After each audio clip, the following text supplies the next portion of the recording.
Assalamualaikum warahmatullahi wabarakatuh. Perkenalkan, nama saya Tarisa Asmarani dengan NIM L100.972 akan sedikit menjelaskan tentang Muhammad ibnu Abdul Wahhab. Nama lengkap beliau adalah Muhammad ibnu Abdul Wahhab ibnu Sulaiman ibnu ibnu Muhammad ibnu Ahmad ibnu Rashid al-Tamimi. Ia lahir di Uyainah pada 1730 Masehi sampai dengan 1115 Hijriah. Sekte Wahabi ini dinisbatkan pada Muhammad ibnu Abdul Wahhab ibnu Sulaiman an-Najdi sebagai penerus Ibnu Taimiyah. Pada tahun 1143 Hijriah, Muhammad ibnu Abdul Wahhab memulai dakwah terhadap aliran barunya. Untuk menarik simpati, Wahabi mengusung tema dakwah dengan memerangi syirik, penyembahan berhala, pengkultusan kuburan, membersihkan Islam dari bid'ah dan kufarat. Dakwah Muhammad ibnu Abdul Wahhab pernah ditentang oleh ayahnya bersama para masyayikh dan beberapa guru besar yang menghalau kesesatannya. Mereka membongkar ajarannya sehingga tidak laku.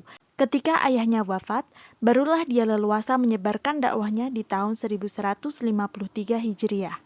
Dia menyerukan dakwahnya di kalangan para awam, sehingga mereka mudah mengikuti dan mendukung ajarannya. Masyarakat Huraimila hampir membunuh Muhammad ibnu Abdul Wahhab karena dakwahnya dinilai melenceng jauh dari ajaran Islam dan budaya masyarakat Islam pada masanya.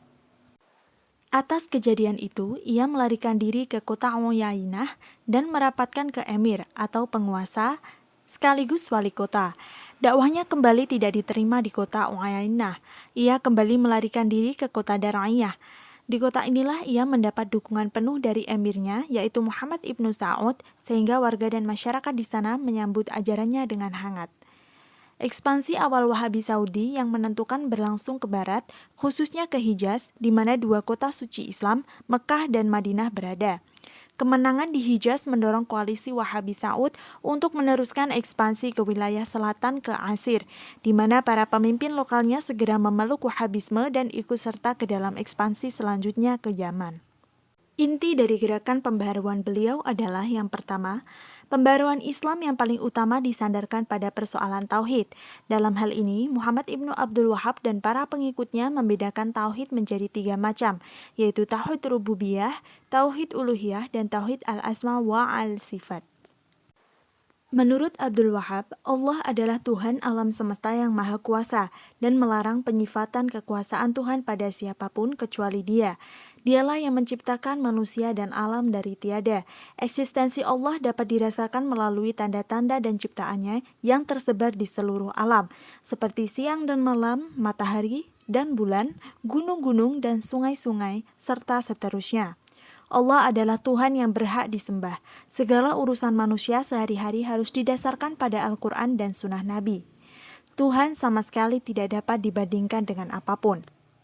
Wahhab tidak mempercayai superioritas ras, superioritas atau inferioritas tergantung pada ketakwaan pada Allah. Tauhid uluhiyah dipandang sebagai tauhid anali. Tauhid ini didasarkan atas rukun Islam dan rukun iman.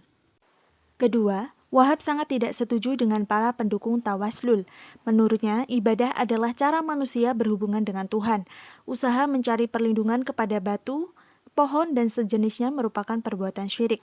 Demikian juga bertawasul kepada orang yang sudah mati atau kuburan orang suci sangat dilarang dalam Islam. Dan Allah tidak akan memberikan ampunan bagi mereka yang melakukan perbuatan demikian. Ini bukan berarti berziarah kubur tidak diperkenankan, namun perbuatan-perbuatan bid'ah, tahayul, dan kurafat yang mengiringi ziarah semestinya dihindarkan agar iman tetap suci dan terpelihara. Ketiga, sumber-sumber syariah Islam adalah Al-Quran dan Sunnah. Menurutnya, Al-Quran adalah firman Allah yang tak tercipta, yang diwahyukan pada Muhammad melalui malaikat Jibril.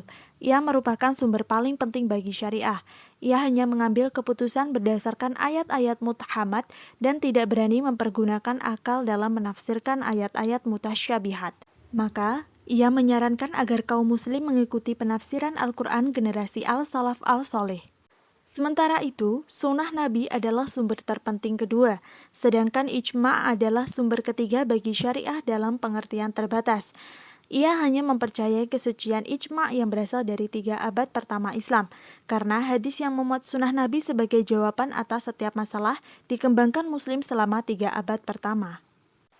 Keempat, serupa dengan Ibnu Taimiyah, Wahab menyatakan pentingnya negara dalam memberlakukan secara paksa syariah dalam masyarakat yang otoritas tertinggi ada di tangan khalifah, atau imam yang harus bertindak atas dasar saran ulama dan komunitasnya.